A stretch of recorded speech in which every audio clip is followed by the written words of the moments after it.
Assalamualaikum warahmatullahi wabarakatuh. Waalaikumsalam.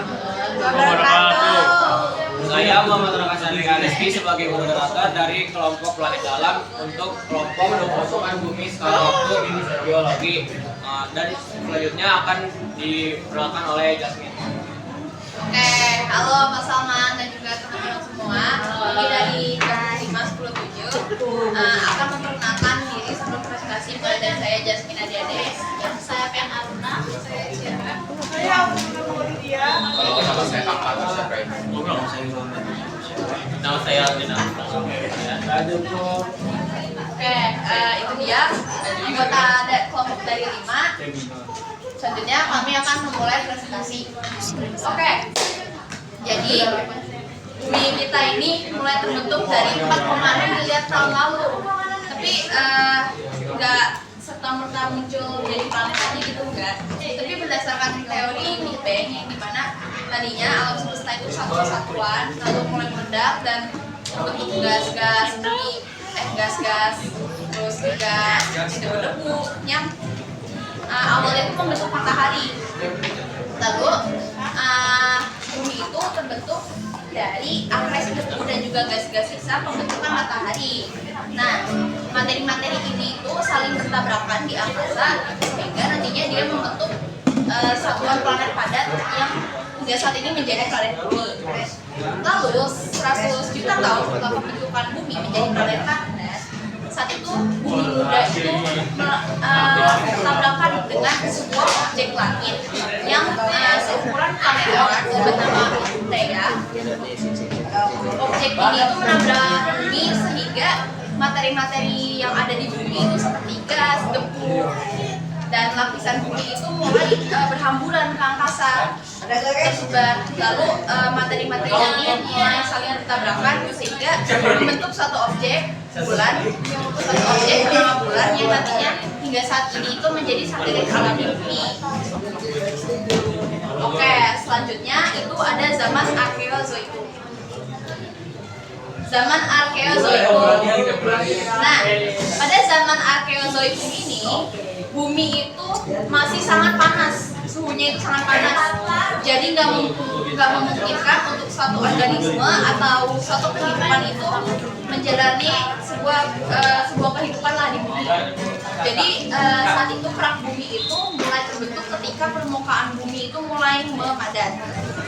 Nah, akibat dari tabrakan sebelumnya dengan objek langit bernama Theia di Eon Hadean, inti dari lempengan bumi itu membentuk sebuah benua. Saat itu ada super benua bernama Valdara. Jadi mulai terbentuk benua atau lapisan litosfer.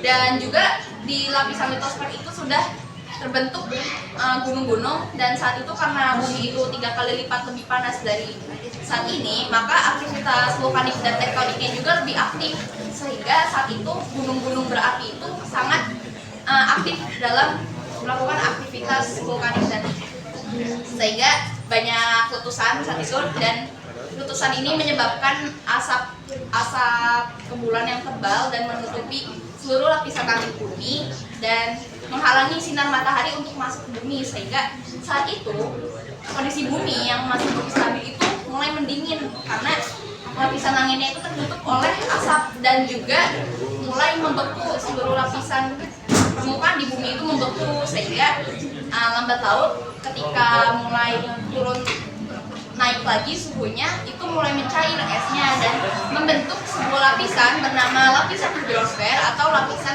air. Nah, setelah mencairnya es ini, gas-gas yang ada di bumi seperti metana, karbon dioksida, dan gas-gas beracun lainnya itu mulai terangkat dari bumi ke langit dan membentuk lapisan atmosfer yang masih miskin oksigen. Jadi saat itu belum ada oksigen dan masih gas-gas beracun yang memenuhi seluruh bumi, sehingga tapi atmosfer tersebut sudah bisa melindungi bumi dari objek langit luar seperti meteor. Dan untuk pertama kalinya saat itu hujan juga turun dan membentuk danau dan juga lautan. Oke, lanjut. Jadi sebenarnya walaupun saat itu awal Arkeozoikum itu tidak memungkinkan untuk satu organisme hidup, tapi pada zaman Arkeozoikum itu juga menjadi awal terbentuknya suatu kehidupan di bumi. Awalnya itu dari sebuah mikroorganisme uniseluler bernama Cyanobacteria. Nah, Cyanobacteria ini adalah mikroorganisme pertama yang dapat melakukan fotosintesis dan juga menghasilkan oksigen, yang dimana nanti oksigennya ini bisa menyebar ke lautan, daratan, dan juga ke udara, sehingga saat itu sudah mulai muncul oksigen, namun masih sedikit jumlahnya, tidak sebanyak sekarang. Nah, itu Cyanobacteria ya, teman-teman. Lalu kromatolit itu adalah batuan sedimen yang dihasilkan dari koloni Cyanobacteria. Selanjutnya saya akan menjelaskan zaman Paleozoikum atau zaman kehidupan tua. Jadi zaman Paleozoikum ini dibagi menjadi beberapa periode. Pertama ada periode Kambrium yang berlangsung dari 538 juta tahun sampai 485 juta tahun yang lalu. Pada periode ini, namanya periode Kambrium, terjadi yang namanya ledakan Kambrium atau ledakan kehidupan. Kenapa? Karena pada zaman sebelumnya yang mana hanya ada organisme uniseluler berkembang menjadi organisme yang lebih kompleks atau menjadi multiseluler. Nah, pada periode ini tuh ada namanya superkontinen Pannosia yang terpecah menjadi benua Laurensia, Gondwana, Baltika dan juga Siberia. Nah, awal periode ini tuh awalnya tuh hangat sehingga dapat memicu berkembangnya atau periode event ledakan Kambrium itu sendiri. Di sini juga awal dari munculnya film makhluk hidup modern seperti Arthropoda, Mollusca, Echinodermata dan juga Chordata. Nah, pada periode ini juga hubungan predasi atau predasi itu memicu terjadinya evolusi karena yang memangsa tentunya ingin berevolusi untuk agar mangsanya menyesuaikan dengan makanannya, dan yang dimangsa ingin berevolusi agar bisa melarikan diri dari mangsanya. Selanjutnya ada periode Ordovicium. Nah, pada periode ini terjadi Great Ordovician by Biodiversification Event. Jadi dari yang sebelumnya organismenya udah berkembang, di sini lebih berkembang lagi di lautan. Jadi di sini muncul yang namanya terumbu karang, ikan tanpa rahang, ini.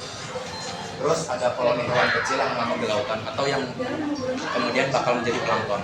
Nah, di daratan juga udah mulai ada tumbuh-tumbuhan yang sederhana doang tapi kayak lumut sama alga.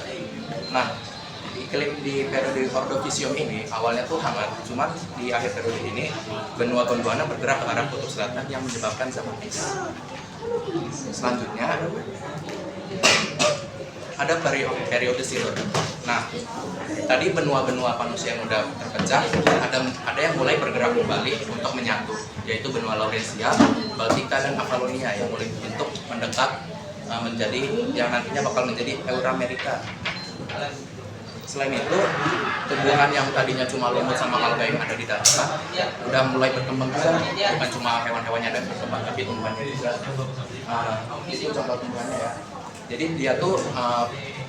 dia punya kapabilitas untuk mengangkut air dan juga gula sebagai cadangan makanannya.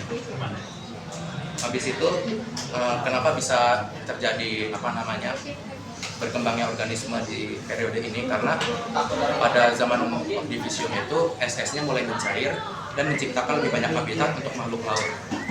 Ini juga masa peralihan untuk periode Devonian selanjutnya. Nah, periode Devonian ini tuh fokusnya ke kehidupan yang ada di lautnya. Di periode ini daratan yang awalnya gersang cuma batu-batu atau enggak pasir itu udah mulai ditutupi sama tumbuh-tumbuhan sama pepohonan. Terus jenis ikannya juga itu mulai khususnya ikannya itu lebih berkembang. Makanya Devonian ini juga disebut Age of Fishes, zamannya ikan, karena berkembangnya spesies-spesies ikan yang jadi lebih kompleks dan beragam. Iklimnya juga tuh hangat dan lembab soalnya hutannya udah mulai luas. Selanjutnya periode Karbon. Di sini tuh benua-benua yang awalnya tadi bersatu, memecah, bersatu lagi, di sini mulai bakal bergerak lagi, menyatu membentuk Pangea, tapi belum. Iklimnya tuh sama kayak periode sebelumnya, hangat dan lembab karena di sini tuh tumbuh-tumbuhannya khususnya tumbuh-tumbuhannya itu udah mulai yang lebih berkembang gitu spesiesnya. Jadi dari cuma tumbuhan biasa kayak lumut sama alga, di sini udah pohonnya tuh jenisnya udah banyak banget. Nah, karena pohonnya aja udah banyak banget, makanya oksigennya tuh juga jadi banyak banget. Nah, melimpahnya oksigen ini tuh memicu beberapa serangga atau arthropoda itu tubuhnya menjadi mengembang atau lebih besar. Terus zaman ini juga tuh ada juga yang namanya amfibi, nenek moyangnya amfibi.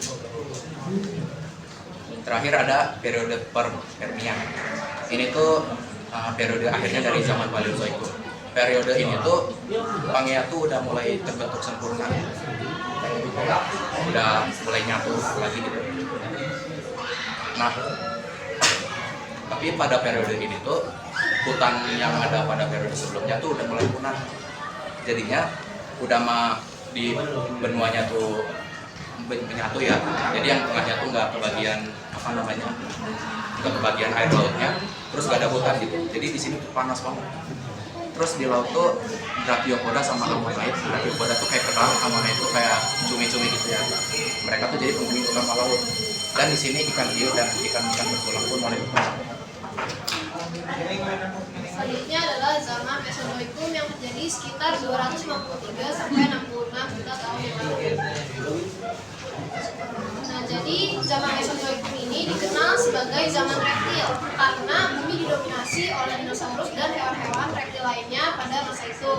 Mesozoikum mengalami 3 periode besar, yaitu periode Trias, periode Jura, dan periode Kapur. Yang pertama adalah periode Trias. Nah, jadi pada masa ini itu suhu bumi panas dan kering. Terus benua Pangea mulai terpecah karena aktivitas lempeng tektonik dan reptil besar seperti dinosaurus pertama, kura-kura, dan mamalia awal mulai muncul. Yang kedua, periode Jura. Pada masa ini suhu bumi mulai menghangat dan menjadi tropis sehingga dinosaurus berkembang pesat dan dominasi bumi. Benua Pangea mulai terpecah menjadi 2 benua besar, yaitu Laurasia di utara dan Gondwana di selatan. Burung pertama, Archaeopteryx, dan reptil terbang lainnya pun mulai muncul bersamaan dengan dinosaurus karnivora seperti T-Rex dan Velociraptor. Lalu yang ketiga ada periode Kapur. Pada masa ini dinosaurus masih berkuasa dan munculnya tumbuhan berbunga. Nah, selanjutnya ada zaman Neozoikum. Nah, zaman Neozoikum ini setelah kepunahan dinosaurus, iklim bumi semakin hangat dan mendukung jenis mamalia semakin berkembang dan berevolusi. Munculnya contohnya itu seperti munculnya nenek moyang, munculnya kucing, munculnya anjing dan lain-lain. Nah, mamalia purba semakin beragam dan banyak spesies yang muncul. Semua hewan berevolusi. Pada periode ini ditandai dengan pembentukan iklim yang lebih ringan dan kering. Nah, selanjutnya ada periode Kuartier. Nah, pada periode Kuartier ini terjadi ada peristiwa yang namanya ice age yang ditandai dengan glasier besar yang mencakup hampir seluruh wilayah bumi itu dingin. Terus yang selanjutnya banyak megafauna yang muncul seperti selain itu manusia purba seperti Homo erectus dan Homo habilis juga mulai menempati bumi menyebar ke seluruh benua. Nah, Holocene itu adalah periode yang sedang berlangsung sekarang di mana kehidupan manusia berkembang pesat. Nah, ini contoh bumi. Jadi ini perkembangan bumi ini dari zaman awal Archeozoikum, saat itu bumi masih panas seperti ini. Lalu ini pas sudah mulai muncul hidrosfer, lapisan air. Seharusnya ini dulu ya yang es dulu. eksistensi di sini, yang lapisan hidrosfer itu ada di sini. Lalu ini dua benua ini 1, 2, 3 ini benua bumi pada zaman Paleozoikum. Lalu ini bumi pada zaman Mesozoikum. Ini ada lapisan-lapisan CS-nya ya. Pada zaman Mesozoikum. Lalu oh ya, kalian tahu nggak kenapa manusia itu awalnya muncul di Afrika tapi bisa nyebar ke dunia? Dulu pada saat terjadi Ice Age, lapisan es itu hampir menutupi seluruh menyambung antar benua ke benua lain. Jadi manusia purba saat itu bisa berpindah dari benua Afrika ke benua lain. Nah, lalu ini adalah penampakan bumi pada zaman Neozoikum hingga sekarang ini, bumi yang sekarang.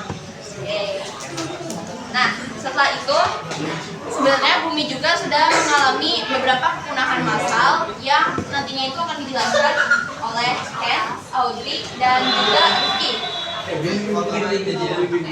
Selanjutnya, kepunahan Odonosius dan Silur itu disebabkan oleh pendinginan global yang menyebabkan glasiasis.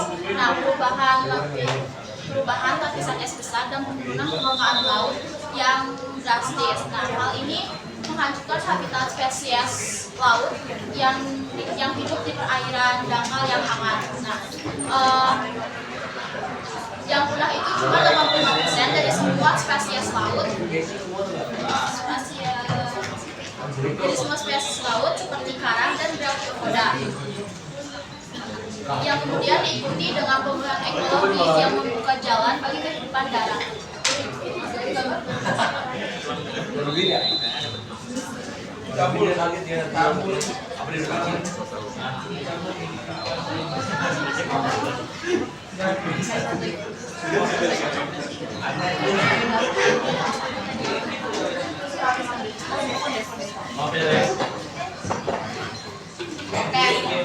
Selanjutnya pada periode Devonian juga terjadi kepunahan yang akan dijelaskan oleh Abi.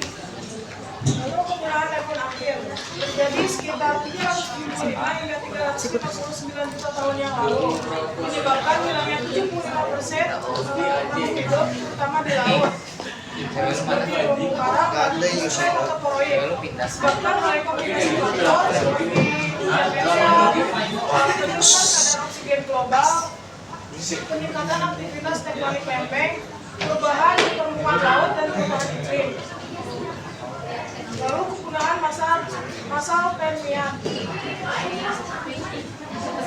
terjadi sekitar 252 juta tahun yang lalu, memusnahkan sekitar 95% spesies laut dan 70% spesies tetraedroma polar, disebabkan oleh letusan gunung berapi di Siberia Traps yang berlangsung selama 1 juta tahun, melepaskan lava sekitar 300 juta kilometer persegi.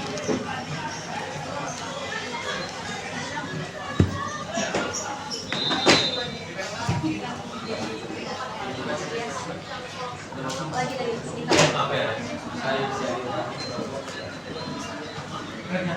Penggunaan masalah yang kelima, peristiwa untuk penggunaan pada program tersebut. Peristiwa kepunahan ini terjadi pada akhir periode Devon dan awal periode Paleogen. Penyebab utama kepunahan ini diyakini adalah dampak asteroid besar yang diyakini menghantam bumi di wilayah sekarang yang dikenal sebagai Semenanjung Yucatan, Meksiko. Peristiwa ini menyebabkan perubahan iklim drastis dan mempengaruhi banyak spesies termasuk dinosaurus non aviari yang mendominasi bumi pada saat itu. Mamalia dan burung adalah kelompok yang selamat dari kepunahan ini dan kemudian berkembang menjadi berbagai macam. Oke, jadi itu dia beberapa kepunahan yang terjadi selama bumi ini bentuk ya. Jadi ada 5 kepunahan, namun dalam beberapa teori selanjutnya bakal ada kepunahan ke-6, yaitu kepunahan pada zaman Holosen atau pada zaman sekarang. Nah, menurut kalian bakal ada nggak kepunahan manusia? Nah, ini ada. Oke. Jadi itu aja. Sekian dari waktu kami. Pertanyaan. Ada yang mau nanya gak? Saya lawang. 1, 2, 3, Alifah. Saya Alifah dari kelompok 1.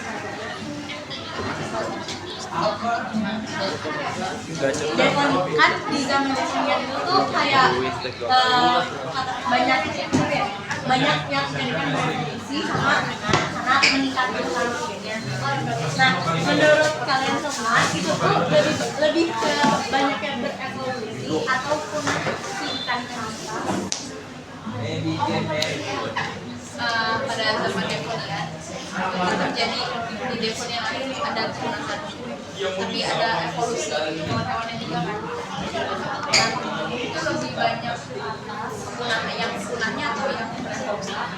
Jadi pada Devonian itu tentunya awalnya tuh ada karena Devonian itu kan disebutnya age zamannya ikan ya. Jadi tentunya pada awal periode itu mereka tuh berevolusi banyak juga. Cuma kalau yang bagian apa namanya kepunahan biasa kan dibilangnya kepunahan massal yang diikuti. Jadi banyak yang berevolusi pada awal, cuman di akhir tuh lebih banyak lagi yang punah. Asik. Apakah ada yang mau bertanya lagi? Ulang. 1, 2, 3. Aku mau nanya ada gak sih di mana ada bukit kayak tersusun akibat kayak tanjakan itu, jadi kan dia katanya di masa Arkea itu cuma ada dataran kayak air doang, tapi ada gak sih kayak dimana zaman dimana periode itu ada bukitnya gitu? Sebenarnya bukit atau dataran tinggi itu sudah terbentuk sejak zaman Arkeozoikum, karena kan di zaman Arkeozoikum itu kan aktivitas tektoniknya aktif, jadi pembentukan gunung juga sudah mulai banyak saat itu, gunung apalagi bukit.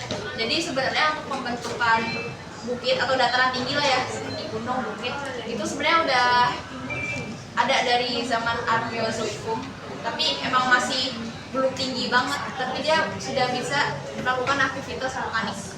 Tapi udah ada pengaruhnya kayak hutan. Kalau misalkan untuk pohon hutan itu belum, karena pohon dan tumbuh-tumbuhan flora itu baru muncul di zaman Paleozoikum, pada awal periode Karbon. Jadi pada zaman Karbon ini hutan-hutan itu mulai banyak lah. Pohon-pohon tuh waktu itu tinggi, kayak tinggi menjulang, terus atasnya itu tipis gitu loh daunnya.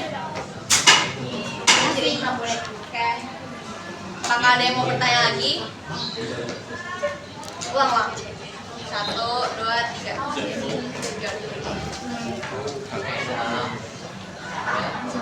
Ada jadi sedangkan video. Apakah itu ada hubungannya dengan cyanobacteria?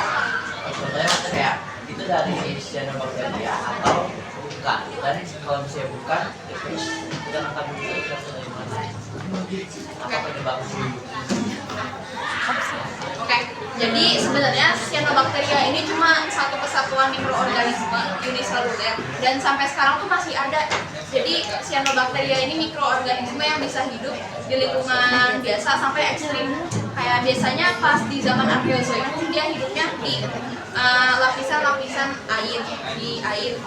Tapi kalau di sekarang cyanobacteria itu bahkan hidup di dekat lapisan lava di gunung-gunung, jadi bisa hidup di mana aja dan nggak ada hubungannya sama sekali dengan perkembangan atau ledakan Kambrium, hewan-hewan yang muncul pada periode Kambrium, karena di saat Arkeozoikum sebenarnya tercipta satu uniseluler pembentuk materi genetik DNA yang itu tuh nanti akan berkembang menjadi hewan-hewan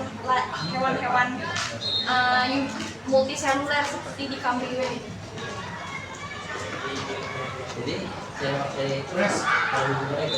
Nggak ada sama sekali. Jadi dia cuma satu kesatuan mikroorganisme, dan kalau misalkan hewan-hewan di periode Kambrium itu tercipta dari suatu uniseluler lain lagi yang tercipta di awal masa Paleozoikum. Ada lagi yang mau bertanya? Oh, udah. Oke, waktunya udah berapa? 22 menit. mau kasih pertanyaan. Yaudah. Dari presentasi kelompok 5 tadi kita bisa mengetahui bagaimana perjalanan hubungan bumi dari 4,6 miliar tahun lalu yang terbagi menjadi beberapa masa atau zaman. Sekian dari saya dan kelompok 5. Mohon maaf jika ada kesalahan. Wassalamualaikum warahmatullahi